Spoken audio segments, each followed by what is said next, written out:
Hello friends, आज हम atomic structure revise करने जा रहे हैं।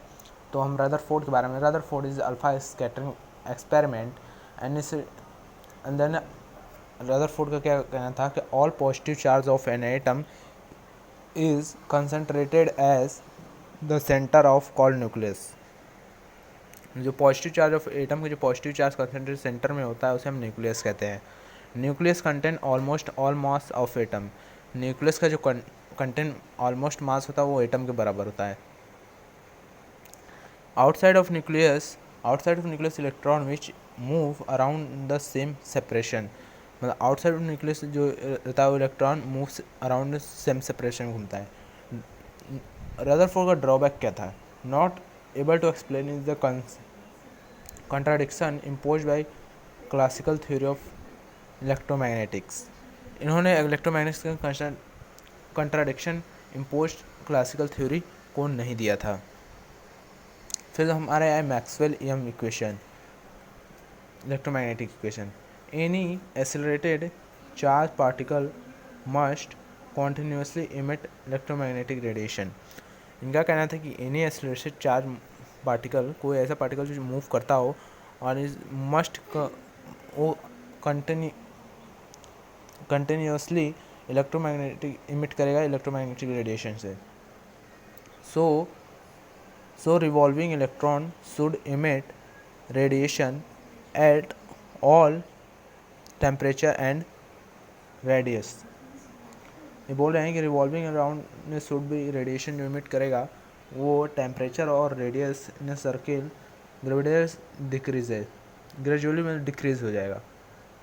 And electron should finally into nucleus but this is not case of actually exact. Why? ऐसा क्यों?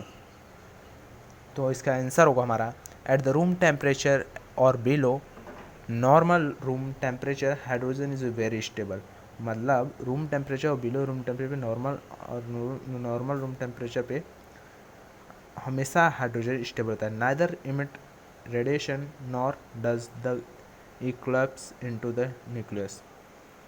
फिर ये the puzzle of hydrogen is solve in Niels Bohr in 1913 में। नील्स बोर जब आए तो उन्होंने बताया थॉमसन एटॉमिक मॉडल और वाटरमेलन मॉडल और प्लम पुडिंग मॉडल है।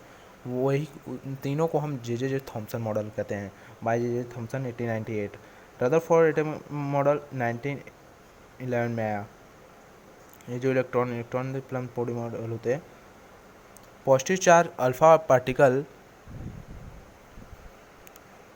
Particle lead screen thin gold foil helium को न्यूक्लियाई कहते हैं। अल्फा उन्होंने लेड स्क्रीन रिएक्ट किया और alpha particle thin gold foil से ऑब्जर्व ही most past foil as it a very empty space.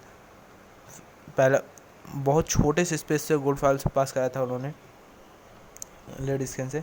Some deflect from of original direction in large angle by large angle. मतलब उन्होंने कहा कुछ ray जो थी वो ओरिजिनल डायरेक्शन में लार्ज एंगल में डिफ्लेक्ट कर रही थी।